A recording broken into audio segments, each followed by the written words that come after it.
path to flexibility. Today's class will be focusing on upper thoracic spine opening, which is basically right here, this area of our spine that can get overly rounded, overly stuck, overly tight from how we spend our everyday lives. Whether we are on a computer working, or we're sitting in a car, or we're texting, we are usually doing this with our upper body. So with time, this can get a lot worse and it can exaggerate the already kyphotic curve of our spine. So just for you to kind of understand the anatomy of our spines, naturally we have a lot of mobility in our cervical spine, the neck spine, and then we have a curvature outwards, the kyphotic curve of the upper thoracic spine, and then we have, again, a lordotic curve of the lumbar spine, the lower back. So typically when we go into our yoga practice, what we end up doing is when we are guided or cued to go into a back bending pose, we over rely on the areas that already have a lot of mobility, such as the neck, so we do this, and then the lower back. So we always press our hips forward and kind of collapse into the lower back. But as a general rule, whatever is more flexible is less stable. So what we want to do is, with our awareness and with our precise guided focus of our bodies, we want to direct some of that back bending, some of that opening into this area that needs some more space and needs some more opening. And the good thing is that with your practice, you can make any changes to your spine that you want with that mindful, repetitive practice. So when I started my yoga practice, I had years of being like this on a desk as I was a fashion student, and I would do all this stuff. And with my practice, I was able to reverse all of that and find a little more openness through my upper back and change my spine. So this is possible for you as well. So today, this will be our focus. I want you to grab a yoga block if you have one. If not, grab a very chunky book and a cushion so you can pad your book, because a book might be sharp. And also go ahead and grab a yoga strap or a belt or scarf, anything long like this. We're gonna get started in one of my favorite poses, fish pose with the block. So placing your block right under your upper back. A lot of times I see in classes people place this in the wrong place. So I'm gonna show you where I want you to place it. So if I place it here on my lower back, we already said that lower back is already too flexible, right? So we wanna move up. So right where your bra strap would be if you wear a bra, okay? Otherwise, I want you to feel that space between the shoulder blades. Place the block right there, okay? And it'll feel good, kind of like a satisfying discomfort if it's at the right place. Now, for a lot of us, releasing the head back like this is too much, and that's totally fine and fair. So if this is the case for you, I want you to place one of your pillows from your couch or from your home under your head for support, or a second yoga block. So placing it on any setting that feels nice, okay? So depending on how comfortable you are with your head back, you might start here, and with time you start to lower the block a bit more, okay? So notice that lift in the chest, assess where the block should be, so if it's in the right place, and you wanna bring your hips down, okay? Knees can be bent or legs can be straight, it's up to you. Now just take a moment to settle into this fish pose. And this is really a beautiful reversal of whatever you did today that maybe caused more of that discomfort in the upper back and shoulders. This is also opening up the chest. We're gonna grab opposite elbows and relax here. Let's take 5 deep breaths together. Full exhale out. If you're noticing it's too uncomfortable to really tune into the breath, it might mean that you need to take the block a little bit higher, the one under your head. So always knowing less is more and suffering is unnecessary, and it can be counterproductive actually. 3 more deep breaths.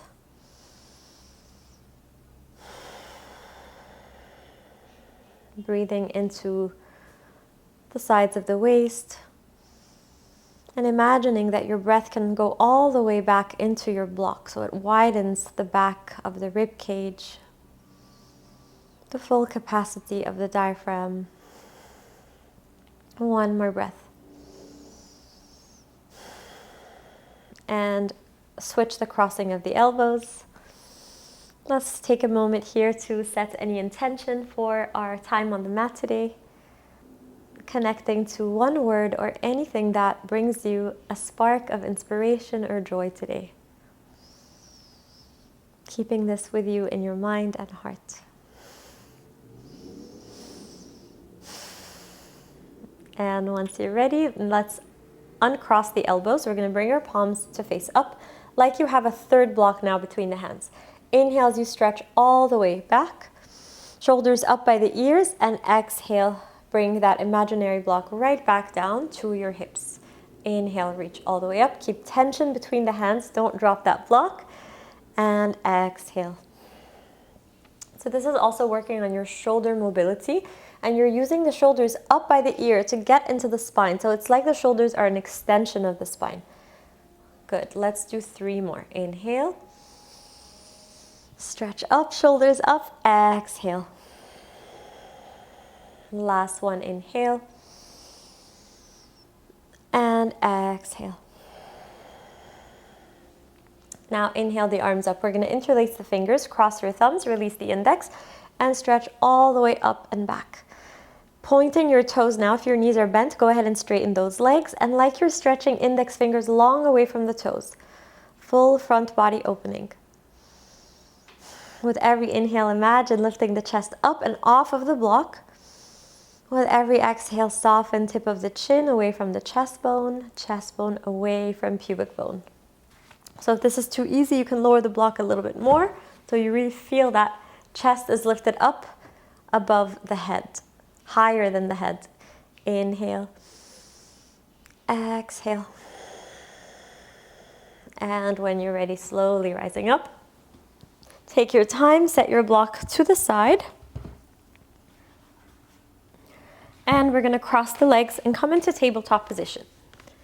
Knees under our hips, wrists under our shoulders. Now, as we move into this cat and cow, into our spinal movements, we're going to do something a little different so that we can really access our upper back in those cat-cows. If you notice, the natural areas that kind of feel the most mobile in cat-cow, right, are our lower backs, pretty easy to move, you can test it out, and our head, right? It's pretty easy also to move the head in most cases. So what we're going to do is actually focus on moving here. So what you want to visualize is that the spine moves like a circle. So you can access, you can see the compression in each vertebra, until the head is the last, and being mindful that the most mobile areas, we want to kind of not move into them so much, so we can focus our attention on those more difficult areas to access.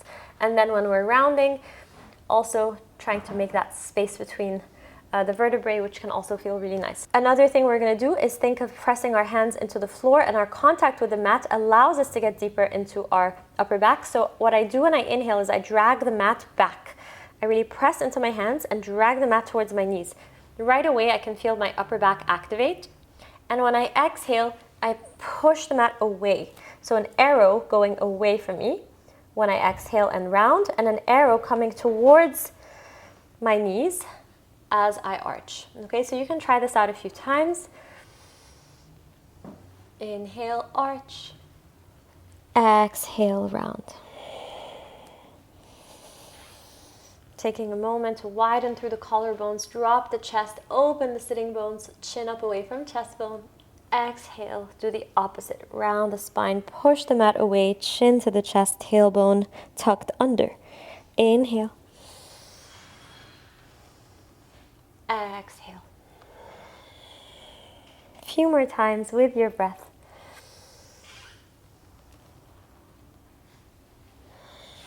Moving intuitively now if you need to kind of rock forward and back. Move through waves or circles. Just bring your awareness to that area that you want to move into. Forgetting about what anything looks like and just focusing on the feeling. How does this feel in my spine? How does this feel in my body? And then when you're ready, let's come into extended puppy, perhaps one of the most important poses to open up the upper back. We're going to walk the hands forward. Let your hips shift past the knees, especially if you're tighter in the shoulders and upper back. Forehead can come down. See how this feels. If you're able to, try to bring your chest down, even if it means sliding forward a bit more. Chin might come down, and eventually the goal is to have your throat as well down. So you're opening up through chest, throat, upper back, shoulders.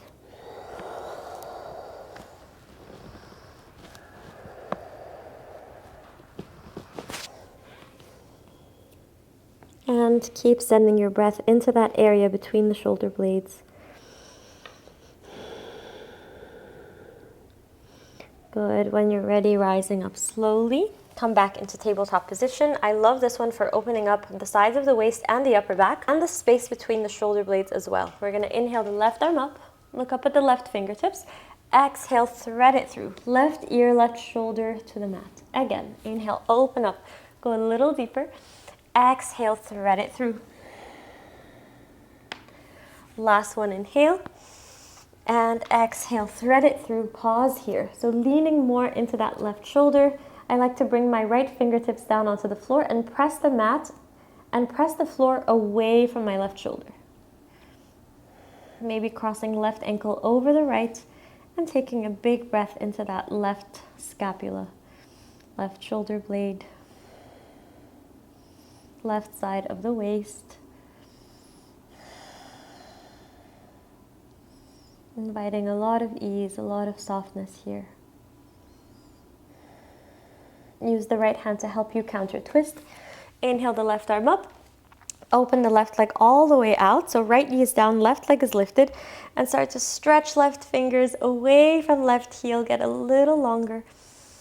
And exhale. Touch left fingertips to the mat. Like you're pulling your fingers away from you. And inhale, open out, stretch it long. Exhale, close, tap the floor. Inhale, open out. Last one, tap. And lift. Take a big breath here. And slowly back to the center. Hopefully you feel a little more stretched out now. We're going to inhale the right arm up. Look up at the right fingertips. Exhale, thread it through. Moving with the breath. Inhale. Exhale. Last one, inhale. Exhale and pause here. Leaning a little more into that right shoulder. You can always assess once you're in the pose if it feels right, if you need to change anything, modify, go deeper.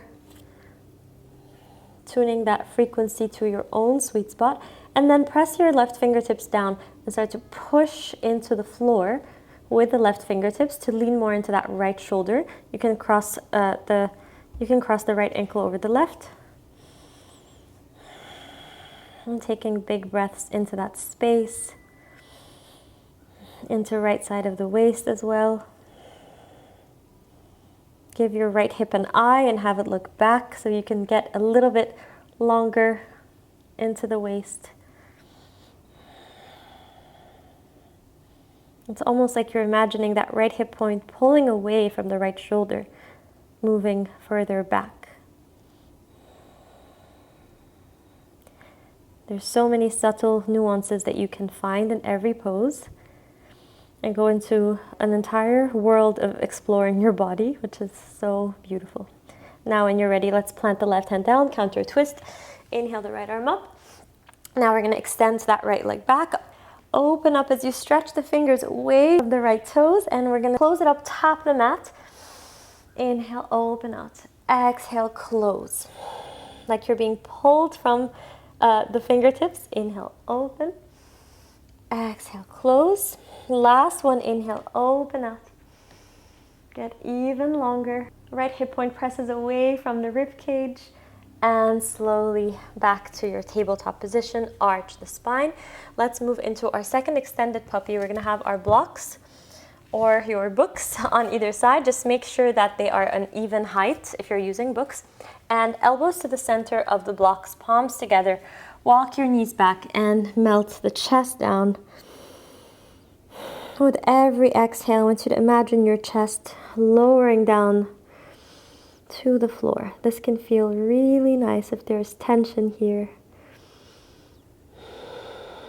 We're going to take 3 big breaths together here. Inviting space.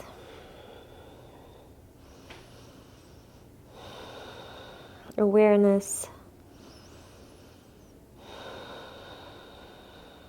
And even sending the breath right there.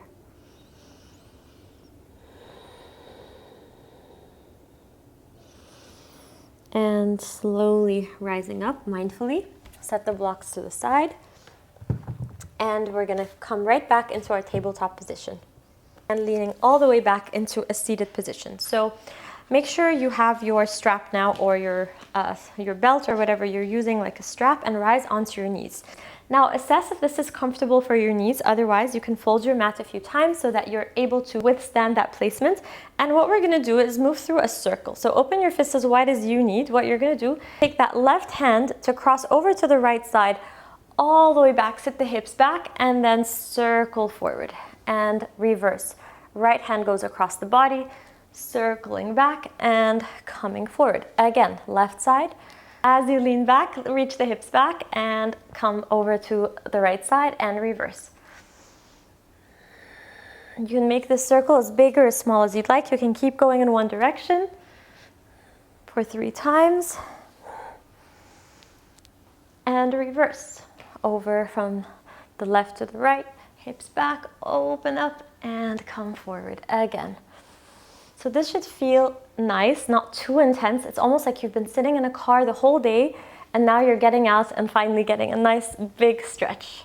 So that's the feeling I want you to look for.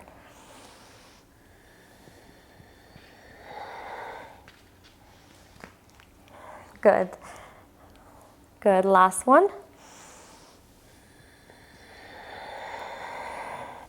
And back to the center, keep the strap there. Now bring your hands exactly shoulder width distance. You're gonna sit the hips back like you're sitting in the little chair and bring the strap up and over, chest pulls forward, hips sit back. It doesn't have to be a crazy big range of motion, even just tiny movement. And then exhale around, tuck the chin to the chest, tuck the tailbone under. Inhale, open up. Sit the hips back, exhale, round and close. Last one, inhale. Exhale. Now we're going to hold it here, little pulses with the shoulders, with the hips. 8, 7, 6, 5, 4, 3, 2, 1. Hold. Inhale. And exhale around. Beautiful. Let it go. It's normal if you feel this a little bit in your lower back because you are moving there as well, but you're bringing a little bit more movement and awareness into the shoulders and upper thoracic spine. So that is completely fine if you felt that. So now we're going to go a little deeper in extended puppy, and I'm going to show you more variations, and maybe for today you're going to do the first one, but just because you're there today doesn't mean that's where you're always going to be. So I want to show you these variations because as you progress, as you repeat this class, your body might need more options, okay? So this is the first one, the second one we're going to do. So this is the first one that you can go back to that we just did. Another option is the one with the blocks. Another option is to cross the left hand on top of the right shoulder, right hand on top of the left shoulder, and you have your chin over the crossing of the wrists and chest down. This is also a beautiful throat opener. Widen across the upper back, shoulder blades wrap away from each other, and breathe here. For 3. Soften the eyes, the gaze. For 2. The space between the eyebrows. For 1. Good. Slowly rising up. And from here, we're going to come right back into tabletop position. And last extended puppy option I'm going to show you, which is one of my favorites. You can grab the front edges of your mat. Make sure the hands are no wider than your shoulders so that you can keep your shoulders in alignment as you open upper back, so that you don't feel any uncomfortable sensation in the shoulders. Now, chest will come down only if your chest is down. Assess, is my chest down? Can my chest bear some weight? Then I'm going to curl the toes and lift the knees off the mat. Inhale, exhale.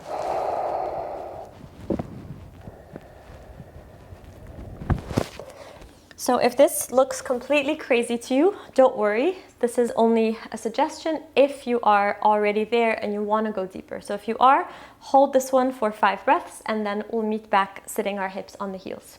Otherwise, you can take one of the first few that I showed. I'm going to do the same one we did in the beginning with a block under my chin for even more chest and upper back opening.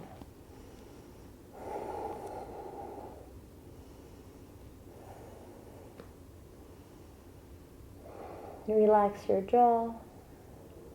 See if you can soften that chest down a little bit more.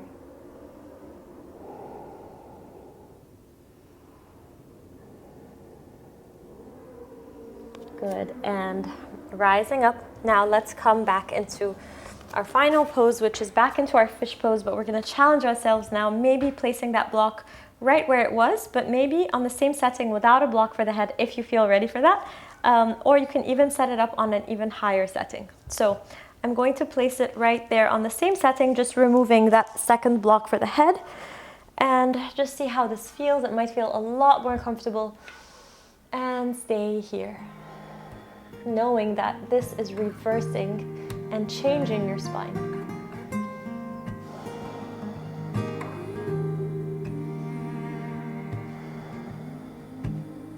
You can stay here for as long as you'd like so that you can really feel those effects on that effect on your spine. So really finding that feeling of opening up the chest and upper back. And thank you so much for joining me. I hope this felt good. If you have any questions, leave them below, and I'll see you back here tomorrow. Lots of love.